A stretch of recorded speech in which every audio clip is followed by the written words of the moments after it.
Hola, ¿qué tal? Soy el profesor Oliver y en esta ocasión vamos a trabajar con lo que son razones trigonométricas. El ejercicio a resolver el día de hoy es el siguiente.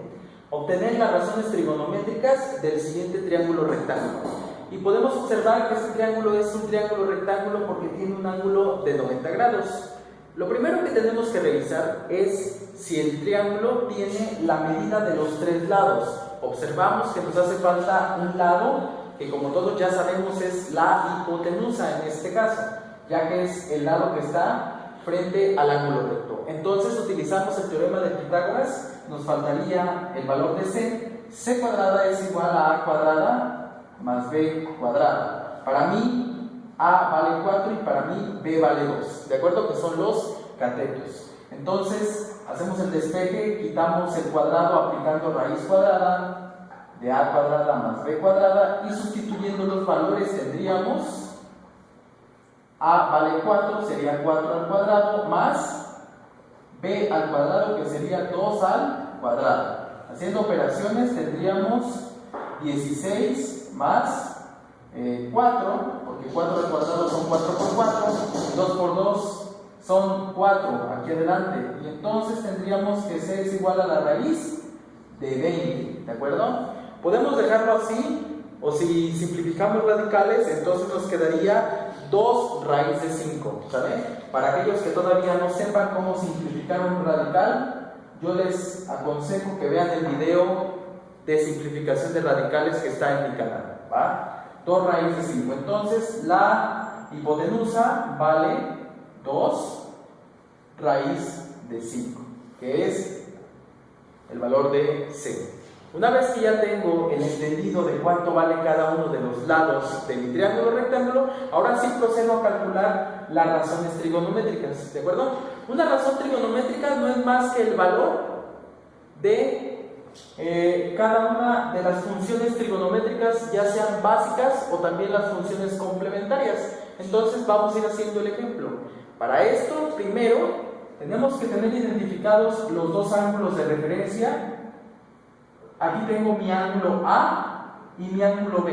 Recuerden que cuando no utilizamos letras griegas para identificar los ángulos, podemos utilizar letras mayúsculas, ya que las letras minúsculas suelen ser para identificar los lados, ¿de acuerdo? Entonces tenemos el ángulo A y tenemos el ángulo B. Y obviamente, como tenemos dos ángulos, tenemos razones trigonométricas para el ángulo A y tenemos razones trigonométricas para el ángulo B. Así que vamos a comenzar trabajando con las razones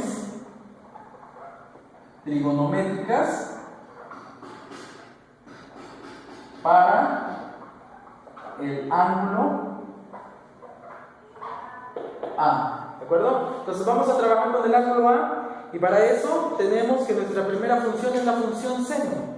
Entonces escribimos seno del ángulo A, porque es el que estamos trabajando. Sabemos que el seno de A es igual, la función seno es igual al cateto opuesto entre la hipotenusa. Y como ya lo vimos en un video anterior, es importante que una vez que sepamos qué ángulo vamos a utilizar de referencia, ese ángulo nos va a permitir determinar cuál es el cateto opuesto y cuál es el cateto adyacente. Sabemos que la hipotenusa siempre es la misma, sin importar el ángulo del que estemos haciendo referencia. Mi hipotenusa en este caso vale siempre 2 raíz de 5. Pero en el caso de los catetos, como ahorita mi ángulo de referencia es el ángulo A, mi cateto opuesto, que es el que está enfrente de mi ángulo de referencia, ese cateto opuesto en este ejemplo vale 2. Y por lo tanto, mi cateto adyacente valdría 4. Entonces hay que tener mucho cuidado a la hora de colocar los datos. Entonces tendríamos seno de A es igual al cateto opuesto, que para este ejemplo vale 2, dividido entre la hipotenusa, que quedamos que vale 2 raíz de 5, ¿vale? Entonces tenemos que el cateto opuesto vale 2, la hipotenusa vale 2 raíz de 5, y como tenemos el mismo factor arriba y abajo, que en este caso es el número 2, yo los puedo eliminar, ya que 2 entre 2 me daría la unidad. Por lo tanto, en la parte de arriba de la fracción escribo el 1 y en la parte de abajo me queda la raíz de 5, ¿de acuerdo? Entonces, el seno de A para este triángulo es exactamente igual a 1 entre la raíz de 5, aunque claro, muchas veces lo que se procura es eliminar radicales en la parte del denominador, pero bueno, ese es otro procedimiento que se va a explicar en otro video, pero de momento lo podemos dejar de esta manera, ¿sale? Entonces, tenemos el seno de A, que es igual a esto, luego tendríamos el coseno de A, que según la fórmula sabemos que es cateto adyacente entre la hipotenusa. Entonces, si mi cateto opuesto fue 2, ahora mi cateto adyacente es 4, entonces es 4 entre la hipotenusa, que sigue siendo 2 raíz de 5. Revisamos que tenemos una división de 4 entre 2, lo cual me daría un 2 en la parte de arriba, 4 entre 2 me da 2, y en la parte de abajo me quedaría la raíz de 5, ¿vale? Siguiendo con la próxima razón trigonométrica, sería un seno, coseno, sigue la tangente. Tangente de A es igual al cateto opuesto entre el cateto adyacente, ¿de acuerdo? Y de acuerdo a los datos que tenemos, el cateto opuesto vale 2 y el cateto adyacente vale 4. Por lo tanto, si yo tengo esta fracción y puedo simplificarla, lo hago.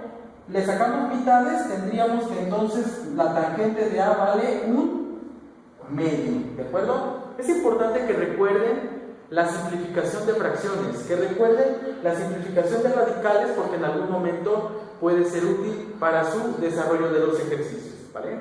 Entonces tenemos seno, coseno y tangente para el ángulo A, ¿vale? Para el ángulo A. Y como sabemos, pues además de esas tres funciones básicas, están las funciones complementarias. Entonces tenemos la función tangente, su función complementaria es la función cotangente. Cotangente de A, ¿de acuerdo? Y sabemos que como es función inversa, entonces invertimos los datos, sería cateto adyacente entre cateto opuesto, y por lo tanto los datos de aquí se invertirían, quedaría 4 entre el cateto opuesto, que vale 2, y simplificando me daría el número entero, porque 4 entre 2 sabemos que es exactamente igual a 2. Para este ejemplo, la cotangente de A vale 2. Después de eso tenemos nuestra siguiente función inversa, que es la secante. Secante de A, que es exactamente igual, como es la inversa de la función coseno, sería la hipotenusa entre el cateto adyacente. Y si invertimos los datos, la hipotenusa vale 2 raíz de 5 y el cateto adyacente vale 4. Entonces observamos que tenemos una fracción de dos números enteros, 2 entre 4, y 2 entre 4 simplificado me daría un medio, es decir, en la parte de arriba me quedaría el 1 y en la parte de abajo de la línea me quedaría el 2. Estoy simplificando simplemente estos dos números, sacándole mitad a cada uno. 2 entre 2 me da 1, 4 entre 2 me da 2, y la raíz de 5 simplemente la paso en la posición en la que estaba. Por lo tanto, me quedaría 1 por raíz de 5 entre 2, o simplemente raíz de 5 entre 2, porque recordemos que el 1 como factor o como coeficiente suele no escribirse, ¿vale? Entonces lo tendríamos de esta manera. Finalmente, para la función inversa del seno es la función cosecante. Entonces pondríamos cosecante del ángulo A. Sabemos que la cosecante es la inversa del seno, por lo tanto sería dividir la hipotenusa entre el cateto opuesto. Si sustituimos los valores, la hipotenusa vale 2 raíz de 5 y el cateto opuesto vale 2.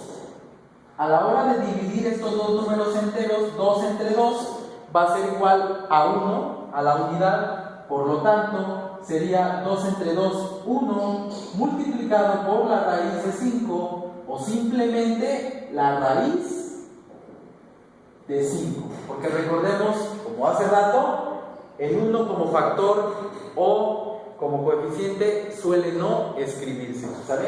Entonces, así es como tenemos las 6 razones trigonométricas para el ángulo A.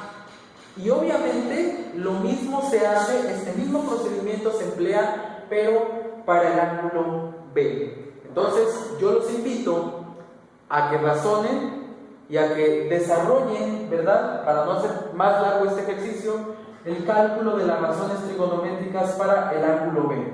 Obviamente, para el ángulo B, la hipotenusa sigue siendo la misma, pero los catetos se invierten. Es decir, si yo observo mi ángulo B, mi cateto opuesto ahora valdría 4 y mi cateto adyacente ahora valdría 2. ¿De acuerdo? Entonces, hay que tener cuidado a la hora de la sustitución para que no tengamos ningún problema, ¿sale? Entonces, no dejen de revisar los ejercicios. En algún otro video seguramente explicaré cómo eliminar las raíces en el denominador de una fracción. Lo veremos en un video porque sí es importante aprender esas técnicas para futuros ejercicios, no solo de trigonometría, sino de muchas otras áreas de matemáticas, ¿vale? Soy el profesor Oliver, un gusto verlos, cuídense mucho y estudien mucho. Hasta luego.